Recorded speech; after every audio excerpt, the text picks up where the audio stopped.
কে কথা বলল আর কে কথা বলল না হে নিয়ে এখন আর ভাবি না। জীবনটা ধীরে ধীরে এমন জায়গায় এসে দাঁড়িয়েছে যেখানে প্রত্যাশার জায়গা থেকে প্রত্যাশাহীনতার পথটাই অনেক বেশি শান্তিময় লাগে। তবু একটা জিনিস এখনো খচখচ করে, ভেতরে কোথাও একটু দাগ কাটে, সিন করা মেসেজের নিঃশব্দতা। আমরা সবাই কোনো না কোনো সময় এমন পরিস্থিতির মুখোমুখি হই, কাউকে কিছু লিখে পাঠাই, হয়তো ভালোবাসার কিছু কথা, হয়তো মন খারাপের ভাগ, হয়তো একান্ত কোনো অনুভব, কিন্তু ওদিক থেকে কোনো জবাব আসে না।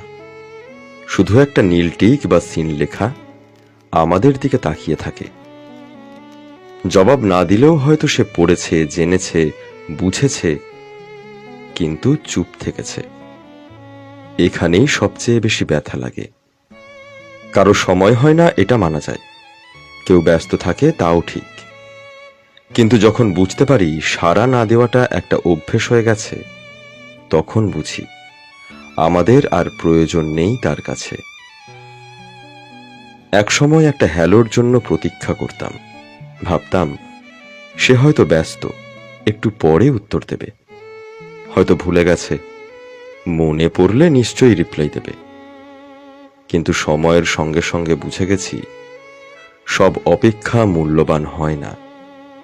কারো জন্য বারবার নিজেকে ছোট করে ফেলা আত্মসম্মানের বিরোধী। সত্যি কথা বলতে কি, কাউকে ভালোবাসা, তার প্রতি টান থাকা সবটাই স্বাভাবিক, কিন্তু সেই মানুষটা যদি বারবার আমাদের অনুভূতিগুলোকে অবহেলা করে, তাহলে সেই অনুভবকে আঁকড়ে থাকা বোকামি ছাড়া আর কিছুই না। সিন করে রাখা মেসেজটা অনেক কিছু বলে দেয়। অন্তত এইটুকু নিশ্চিত করে যে সে চায় না কোনো সংলাপ। একটা সময় ছিল যখন মেসেজ পাঠিয়ে ফোনের দিকে তাকিয়ে থাকতাম, টাইপিং লেখা দেখলেই মনে হতো আহা, রিপ্লাই আসছে। মনের মধ্যে কথোপকথনের ছবিগুলো তৈরি হয়ে যেত, কিন্তু ধীরে ধীরে সেই ছবিগুলো ভেঙে যেতে থাকলো। এখন আর কারো উত্তর পাওয়ার জন্য বুক ধড়ফড় করে না। কথা না বলার মধ্যেও অনেক কথা লুকিয়ে থাকে। কারো চুপ করে থাকা মানেই যে সে নিরুত্তর, তা নয়। অনেক সময় চুপ করে থাকার অর্থ হয় সে আর আমাদের তাদের জীবনে জায়গা দিতে চায় না। তবু মানুষ তো আশায় বাঁচে। ভাবি হয়তো কোনোদিন আবার সব ঠিক হয়ে যাবে, কিন্তু তারপর যখন দেখি সেই মেসেজটা আজও একইভাবে পড়ে আছে, নিরুত্তর, নিঃশব্দ, তখন একটু হালকা দীর্ঘশ্বাস বেরিয়ে আসে। জীবন সবকিছুই শেখায়, কাউকে ভালোবাসতে শেখায়, কাউকে ছাড়তেও শেখায়, আর সবচেয়ে বড় শিক্ষা দেয় নিজেকে ভালোবাসতে শেখো।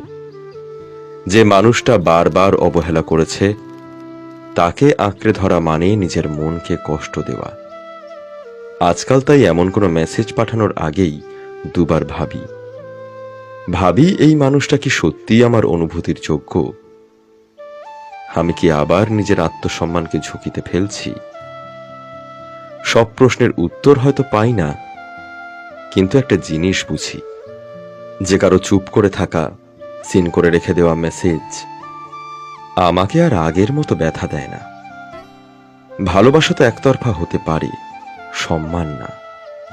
যতবার নিজের কথাগুলো নীরব মেসেজের ভিড়ে হারিয়ে গেছে, ততবার নিজেকে একটু একটু করে গুছিয়ে নিয়েছি। আজ আর কাউকে বলার প্রয়োজন নেই তুমি উত্তর দিলে ভালো লাগতো, কারণ এখন নিজের শান্তিটাই বড়। মাঝে মাঝে অবশ্য মনে পড়ে যায় সেই দিনের কথা, যখন তোমার একটা হ্যালো দিয়েই আমার দিন শুরু হতো। কখনো কখনো কষ্ট হয় যখন দেখি তুমি এখনো মেসেজ পড়ো, কিন্তু কথা বলো না। তুমি এখনো জানো আমি লিখেছি, কিন্তু তবুও তুমি চুপ। তুমি এখনো আমার জীবনে একটা ছায়া হয়ে আছো, কিন্তু আলো আর ফেলো না। তবুও আজ আর অভিযোগ করি না, কারণ তুমি না বললেও আমি অনেক কিছু বুঝে গেছি। তোমার চুপ থাকা অনেক শব্দের চেয়েও বেশি কথা বলে দিয়েছে। আসলে প্রত্যেকটা সিন করা মেসেজ আমাদের শেখায় সব সম্পর্ক টেকে না। কেউ কথা না বললেও সম্পর্ক শেষ হয়ে যায় না, কিন্তু বোঝা যায় কে কাকে কতটা গুরুত্ব দেয়।